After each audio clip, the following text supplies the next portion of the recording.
हमें आवाज़ उठाने से संविधान की रक्षा के लिए, देश की रक्षा के लिए और बाबा साहब के मिशन को बचाने के लिए दुनिया की कोई ताकत नहीं रोक सकती। मुखर विरोध करना है, ये मेरा सबसे बड़ा गुनाह है। इसके लिए मेरा इलाज मनुवादियों को करना है, आज नहीं तो कल करना है। दोस्तों आदाब अर्ज़ है, मैं अनीस अहमद खान हिंद वॉइस से आपसे मुखातब हूँ। मेरे साथ है मशहूर वकील एक्टिविस्ट महमूद पराचा साहब। अभी हाल में ही इनके ख़िलाफ़ स्पेशल सेल दिल्ली में एक एप्लीकेशन दी गई है रजिस्टर्ड करने के लिए, शायद हो भी गई हो इतने दिनों में। तो क्योंकि ये ज़्यादातर इनका काम ही चल रहा था कि ये जो दंगों में और तमाम चीज़ों में इलीगली गिरफ्तारियाँ कर रही थी पुलिस वाले, उनके ख़िलाफ़ खड़े होना, उनके एक्सपोज करना, किसी तरीके से हर तरीके से एक्सपोज करना। जो मुसलमान लड़के बच्चे पकड़े जाते थे आतंकवाद में, उनको तो काफ़ी लोगों को छुड़ा के लाए। मेरे दोस्त भी हैं, उनको भी गैर ज़रूरी गिरफ्तारी थी, उनको छुड़ा के लाए। उस पर सरकार ने बहुत मुँह की खाई थी। इन्हीं सब चीज़ों से शायद परेशान हो के या चाहते हो कि किस लिए इनके ऊपर एक केस रजिस्टर्ड स्पेशल से दिल्ली करने जा रहा है। आपका बहुत बहुत खैर मकदम। मैंने इतना सब कुछ बता दिया, पर अगर जो तारुफ की मोहताज तो है नहीं हमारे, लेकिन ये ज़रूर एक बात है, सुनेंगे तो उनको हैरानी भी होगी, सुनना चाहेंगे। क्योंकि एक दिन टीवी पे पूरे दिन चला के बस ये नहीं आ रहा था कि एक देशद्रोही गिरफ्तार होने वाला है कि महमूद पराचा। सिर्फ महमूद पराचा एडवोकेट भी नहीं, हमारे यहाँ जो आए महमूद पराचा के ख़िलाफ़ केस दर्ज। किसी ने कहा कि भाई आपके महमूद भाई के ऊपर, तो हमने कहा वो तो बहुत देर हो गई है, बहुत देर में हुई। मेरा ये रिएक्शन था, बहुत देर में हुई तो बहुत पहले हो जाने से वो होती रहती होंगी। लेकिन पूरे दिन हमारे टीवी वालों ने आपका नाम लिया, लोगों को पता लग गया क्या गिरफ्तारी हो। कुछ लोगों ने कहा कि गिरफ्तार होने वाले हैं आप, ये भी कहा उन्होंने। अल्लाह आलम, उनकी नॉलेज बहुत ज़्यादा होती है, हमारे जो मीडिया है उसकी नॉलेज कुछ आगे ही होती है कि एफआई अभी अर्ज उन्होंने केस रजिस्टर्ड नहीं किया, जो भी है बहरहाल। लेकिन मैं आपसे पूछना चाहता हूँ कि क्या है जो पूरे दिन आप हेडलाइनों में छाए रहे। देखिए, ये है कि अनीस साहब, बात यह है कि मनुवादी व्यवस्था जो हमारे देश में चल रही है, और वो ये जो प्रेजेंट गवर्नमेंट है इसमें तो हद कर से भी पार कर दी। लेकिन ऐसा नहीं है कि पुरानी जो सरकारें थी उसमें मनुवादी व्यवस्था नहीं चल रही थी। अभी एक जो देश की सबसे बड़ी अपोजिशन पार्टी है, उसके एक सबसे बड़े नेता ने अभी एक ये बात कही है कि उनकी खुद की पार्टी में बहुत सारे आरएसएस और बीजेपी के लोग घुसे हुए हैं। ये बात अगर आपको याद होगा तो मैं बहुत पहले से शुरू से कह रहा हूँ कि हमारे देश में जितने भी संस्थान हैं, जितनी भी संस्थाएँ हैं, चाहे वो किसी भी धर्म की हों, किसी भी पॉलिटिकल पार्टी की हों, उसमें मनुवादी मानसिकता के लोग एक प्लानिंग के तहत घुसे हुए हैं और उन सबको अंदर से भीतरघात करके खामोश कर रहे हैं। तो मेरा सबसे बड़ा गुनाह जो है वो मनुवाद की और मनुवादी मानसिकता की ख़ास तौर पे मुखर विरोध करना है। ये मेरा सबसे बड़ा गुनाह है। इसके लिए मेरा इलाज मनुवादियों को करना है, आज नहीं तो कल करना है। अब वो किस शक्ल में इलाज होगा वो सारी दुनिया देखेगी ही। मुझे जो मेरे मित्र गण हैं वो ये बताते हैं कि तुम महमूद अब ये इतना मत करो, क्योंकि वो लोग जो हैं तुमसे बहुत ज़्यादा नाराज़ हैं। ये मित्रता में ही बता रहे हैं लोग, जो खुद भी उनके टच में हैं आरएसएस और बीजेपी के लोगों के और मनुवादियों के दूसरे भी। तुम लोगों ने उन्हें इतना ज़्यादा परेशान कर दिया, और वो भी कानूनी तरीके से, वो भी पीसफुल तरीके से, कि उनको तुम्हें रास्ते से हटाने के अलावा अब कोई और बात सूझ ही नहीं रही है। तो मेहरबानी करके, ये हमारे मित्रता में बता रहे हैं लोग हमें, अब सिंपैथी में कि तुम अब चुप हो जाओ, ऐसा मत करो कि हम तुम्हें अपने हाथ से खो बैठे। ये हमारे मित्र बताते हैं जो खुद आरएसएस और बीजेपी के टच में हैं, और बहुत सारे लोग उन पार्टियों में भी हैं हमारे दोस्त, तो वो भी बताते हैं। खैर, ये तो हो गई एक बात। तो ये हम पे कोई पहला इस तरह का हमला नहीं है। जब करबला की भी जो जंग चल रही थी, वो तो कांग्रेस के एक बहुत बड़े नेता अहमद पटेल साहब हैं, उनसे छुड़ाने की लड़ाई चल रही थी। तो वहाँ भी यही रवैया अख्तियार किया गया था कि जब हमारी जान से मारने की भी कोशिश कराई गई, तब भी एक उस टाइम पे जब काज़मी साहब का केस चल रहा था, तो राकेश मारिया साहब और ये करबला के केस की वजह से दोनों ने मिल के, राकेश मारिया साहब ने और अहमद पटेल साहब के लोगों ने मिल के हम पे सुपारी दी थी हमारी, उसको रवि पुजारी को। तो उसके बाद भी जब काम नहीं चला, हमें नहीं मार पाए वो, तो फिर उसके बाद एक हम पे 392 का मुकदमा दर्ज कराया गया था ये करबला की ज़मीन के उसमें, जिसमें सिर्फ मैं वकील था।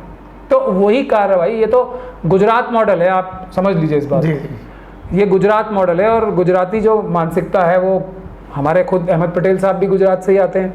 बहुत सारे लोग कहते हैं कि ये और जो दूसरे अभी चाणक्य साहब हैं वो आपस में बहुत घनिष्ठ मित्र हैं, दोनों एक दूसरे से डिस्कस करके ही सारे काम करते हैं। तो ऐसी भी खबरें आती हैं। तो वही तरीका अब इख्तियार किया जा रहा है। जो प्रेजेंट डे चाणक्य हैं उन्होंने ये बीड़ा उठाया है कि इन दंगों में मुसलमानों की ही जानें गई, 75% मुसलमान मरे, 100% रिलीजियस प्लेसेस जो हैं, धार्मिक स्थल मुसलमानों के जलाए गए और तोड़े गए, 90% मुसलमानों के घरों में बम लगा के उड़ाए गए, आग लगाई गई, और 90% मुसलमान जख्मी हुए। उसके बावजूद भी इन जो ये हमले हुए थे मनुवादी मानसिकता द्वारा, पुलिस के जो मनुवादी अफसर हैं उनके साथ मिलके उनको ये दिखाने की एक जो चाणक्य साहब ने पूरी प्लानिंग बनाई थी कि मुसलमानों ने ही ये सब कुछ गुनाह किया है, मुसलमानों की किताब भी ला रहे थे, कई किताबें ला चुके हैं वो, एक थोड़ी, एक किताब भी आई है, और कपिल मिश्रा साहब ने अभी एक किताब रिलीज भी की है, रिलीज की अभी, जो कि स्वयं इसमें सबसे बड़े मुलजिम हैं जी इन केसों में। जी। तो जब ये है, उसमें एक हमारा एक ऐसा चैम्बर है जिसने वहाँ के जो लोग, पुलिस द्वारा ये बताया जा रहा था कि अगर तुम नाम लेके किसी की कंप्लेंट करोगे आरएसएस या बीजेपी के व्यक्ति की, तो तुम्हें उल्टा फंसा देंगे, बगैर नाम के कंप्लेंट करो तो कम से कम तुम्हें अपने मकान की कंपनसेशन तो मिल जाएगी। जी। और सैकड़ों लोगों को इस बात के लिए ही मुलजिम बना दिया गया क्योंकि उन्होंने आरएसएस और बीजेपी के लोगों का नाम लिया। ये सच्चाई है। जी, क्योंकि वो चश्मदीद गवाह थे। इंटरव्यू में भी कहा आपने कि वो कहते हैं कि नाम हटा लीजिए, हम आपको छोड़ देंगे। तो ऐसे भी बहुत सारे केस है जिसमें मुस्लिम ही घर लुटे हैं और मुसलमानों को ही उसमें मुलजिम बना दिया, मुस्लिम ही लोग मरे हैं और उसमें मुसलमानों को ही मुलजिम बना दिया, जबकि खुद कह रहे हैं कि ये हम नहीं कह रहे हैं ये बात, वो खुद कह रहे हैं कि ये हिंदू मुसलमान झगड़ा था। तो झगड़े में अगर इनके हिसाब से सामने वाली पार्टी को मारा जाता है तो अपनी वाली पार्टी को ही कोई क्यों मार लेगा। तो ये सब जो उन्होंने प्लान बनाया था, उसके बीच में वो सबसे बड़ी रुकावट अगर किसी को पाते हैं चाणक्य साहब, तो वो मुझे पाते हैं। तो इसीलिए मेरा इलाज तो करना ज़रूरी है। अब इलाज इससे भी ज़्यादा ज़रूरी इसलिए है कि जो SC ST के लोग हैं वो भी मुझ पर विश्वास रखते हैं, उनको जोड़ा है, जो उनको हमने जो है अम्बेडकर वादियों को भी जोड़ने का काम कर रखा है। और SC ST के केसेस जो हैं, मैं ये समझता हूँ मुस्लिम्स के लिए जितने मैंने केसेस किए हैं उससे कहीं ज़्यादा मैं खुद मानता भी हूँ इस बात को कि वो ज़्यादा मुस्तहिक हैं, वो ज़्यादा प्रताड़ित हैं इस सिस्टम में, मुसलमानों से भी ज़्यादा। तो मैंने उनके लिए ज़्यादा काम किया है। तो उसमें भी सरकार की बहुत किरकिरी हो रही है कि सफाई कर्मचारी जो हैं हमारे, सफाई स्वच्छता सैनिक जो हैं, उनके लिए मैंने केसेस डाले सुप्रीम कोर्ट से, लेकिन कि सबसे ज़्यादा काम जो है सैनिटरी वर्कर्स कर रहे हैं, स्वच्छता सिपाही जो है हमारे, और सबसे कम फैसिलिटीज़ के साथ कर रहे हैं। कोरोना वायरस को अगर किसी ने देश में रोक रखा है तो सिर्फ और सिर्फ मैं कहूँगा सबसे बड़ा रोल जो है डॉक्टरों का नहीं है, बिल्कुल भी नहीं है। डॉक्टर फेल हो चुके हैं, दवाइयाँ कोई नहीं है, स्वास्थ्य कर्मी टोटल फेल हो चुके हैं। जी। सिर्फ हमारे जो स्वच्छता सैनिक हैं, सफाई कर्मचारी हैं, वो अपनी जान रिस्क पे लेके जो सफाई सुथराई करके रख रहे हैं, उन्हीं की वजह से सिर्फ कोरोना रुका हुआ है। वरना हमारे देश का जो कोरोना के लिए रिस्पॉन्स है, ये जो मनुवादी मानसिकता की सरकार है, उसमें साउथ एशिया में अगर आप देखा जाए तो सब कंट्री से ज़्यादा कमज़ोर रिस्पॉन्स है। सबसे बेकार रिस्पॉन्स अगर किसी देश का है तो वह हमारी देश की पाकिस्तान में ख़त्म कर दिया। मैं वही तो कह रहा हूँ, पाकिस्तान में तो बिल्कुल ही कोई सरकार ही नहीं है वहाँ तो, वहाँ की हेल्थ सिस्टम कुछ है ही नहीं है। उसके बावजूद भी उनका रिजल्ट हमसे बेटर आ रहा है। बांग्लादेश में भी हमसे अच्छी हालत नहीं है हेल्थ सिस्टम की, लेकिन वहाँ का रिजल्ट हमसे बेटर आ रहा है। जी। क्यों? क्योंकि यहाँ के जो मनुवादी मानसिकता के लोग हैं, वो गुजराती खास तौर पे, वो चाइना के साथ उनकी सांठगांठ है। चाइना ने इस चीज़ पे उन्हें इन्वेस्टिगेशन ही नहीं करने दी जा रही कि चाइना का क्या रोल था कोविड वायरस फैलाने पे, उन्होंने तबलीगी जमात वालों पे डाल दिया, यही मनुवादी मानसिकता के लोगों ने, ताकि इस बात की इन्वेस्टिगेशन ही ना हो सके क्या कोई चाइना का भी रोल था इसमें। आज हमारा देश जो है ब्राज़ील और हमारा देश जो है भारत, दो ऐसे देश हैं जो कि चाइना के सामने खड़े हो सकते थे। जी बिल्कुल। उन दोनों देशों पे जो डेवलपिंग नेशंस थे, उनकी इकोनॉमी जो ग्रो कर रही थी पूरी ताकत से, उसमें सबसे ज़्यादा कोविड वायरस से लोग परेशान हैं और सरकार की नाकामी की वजह से परेशान है। सरकार, मुझे ऐसा लगता है कि ये सिर्फ नेग्लिजेंस नहीं है, नेग्लिजेंस से भी ज़्यादा है, उसको इन्वेस्टिगेट करना ज़रूरी है। और सबसे पहले स्वच्छता सैनिकों को आज भी PPE किट्स नहीं मिल रही हैं, कुछ नहीं मिल रहा। उसके लिए मैं देश के विभिन्न हाई कोर्ट्स में केस डाल रहा हूँ। तो इससे भी जो ये चाइना के साथ अगर मनुवादियों की सांठगांठ है देश की इकोनॉमी खराब करने में, तो उनके लिए भी सबसे बड़ी रुकावट मैं नज़र आ रहा हूँ। तो तीसरी चीज़ है कभी ये जो मुहर्रम का जो इशू चल रहा है जी, उस पे मैंने लीगल ओपिनियन दिया कि ये जो सरकारें बिल्कुल गैर कानूनी तौर पे ये हरकतें कर रही हैं वो गैर कानूनी है। मुहर्रम का जुलूस निकालने में, मुहर्रम की जो तकरीबें हैं वो मातम वगैरह की करने में कोई कानूनी रुकावट नहीं है। और सुप्रीम कोर्ट की जजमेंट्स को भी मैंने उसका बनाया वो, और एग्जांपल्स दिए कि रथ जो उड़ीसा में रथ यात्रा निकालने की सुप्रीम कोर्ट परमिशन दे रही है, झारखंड में मंदिरों में जाने की परमिशन सुप्रीम कोर्ट दे रही है, वैष्णो देवी की परमिशन, मुंबई जहाँ पे दिल्ली से भी ज़्यादा ख़राब हाल है वहाँ पे सुप्रीम कोर्ट ने अभी पिछले हफ्ते मंदिरों में, जैन मंदिरों में जाने की परमिशन दी है। तो ये फिर वैष्णो देवी का एग्जाम्पल हम दे रहे हैं जहाँ 5000 लोगों को जाने की इजाज़त है डेली। फिर हम दूसरे एग्जाम्पल्स इस तरह के जो दे रहे हैं उससे मनुवादी मानसिकता के लोगों को परेशानी होती है। तो ये मुहर्रम का भी इशू है। तो ये कुल मिला के बात ये हो गई कि मुझे जो है ये मनुवादी व्यवस्था हजम नहीं कर पा रही है, तो मेरा कुछ इलाज करना है। लेकिन इसका सलूशन एक ही है कि सारे अम्बेडकरवादी SC ST OBC और माइनॉरिटीज़ के लोग मेरे लिए अपने अपने जिन अकीदे के हिसाब से मेरे लिए दुआ करें, क्योंकि जो मैं अम्बेडकर का एक ऐसा सिपाही हूँ, मेरे जैसे और भी सैकड़ों हज़ारों लाखों सिपाही हैं जो जान तो दे देंगे मगर भारत के संविधान के ऊपर आंच नहीं आने देंगे।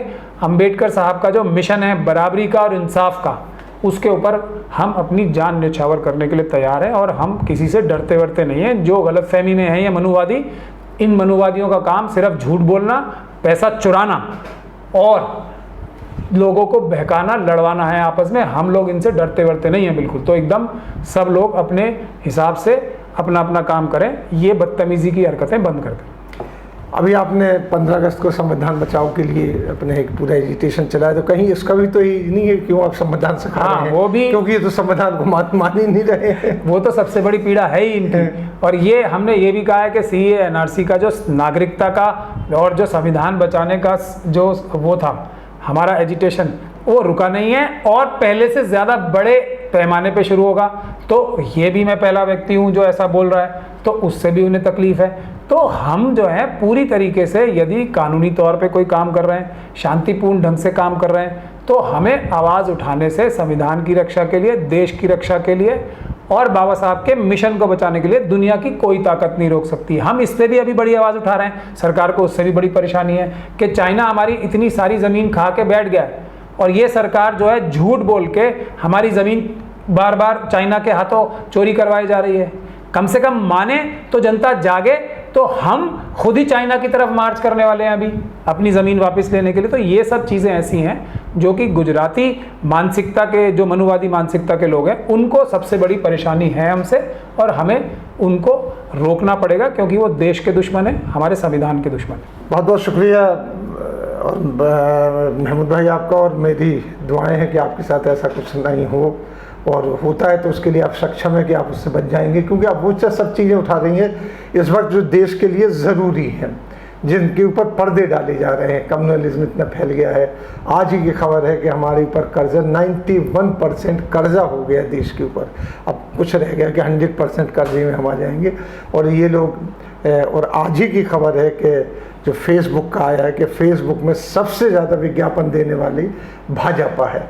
जिस तरीके से आया था कि फेसबुक का कोलैबोरेशन है, तो इस ज़माने में जब लोगों को खाने के लिए नहीं मिल रहा है तो फेसबुक पे भी सबसे ज़्यादा विज्ञापन भाजपा के आ रहे हैं। उस कांग्रेस के 10 गुना कम है, उस आम आदमी पार्टी के तो बिल्कुल ही कम है, 55 है। इस तरीके से है तो देश की तरफ किसी को देखने की फुर्सत ही नहीं है। हाँ, मोरों की तरफ, बतखों की तरफ, टहलने की तरफ देख रहे हैं, उन्हें अनार के दाने खिला रहे हैं, वो सब कर रहे हैं। तो ऐसे में अगर कोई आदमी देश की बात उठाता तो उसके साथ वही हशर करने की कोशिश, तो ये आवाज़ क्यों उठा रहा है?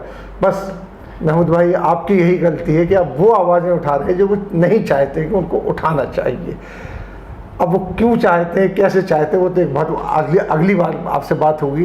लेकिन इसी वजह से, और आप लगे हुए, जमे हुए, आपके पास पीछे जनता है, आपके पीछे एक बहुत बड़ा मैन पावर काम कर रहा है, और आपका खुद विल पावर इतना है कि आप करबला की इतनी बड़ी ज़मीन थी वो छुड़ा के लाए गुंडों बदमाशों से। वो तो पूरी उस पर तो जान की हरदम जोखिम था।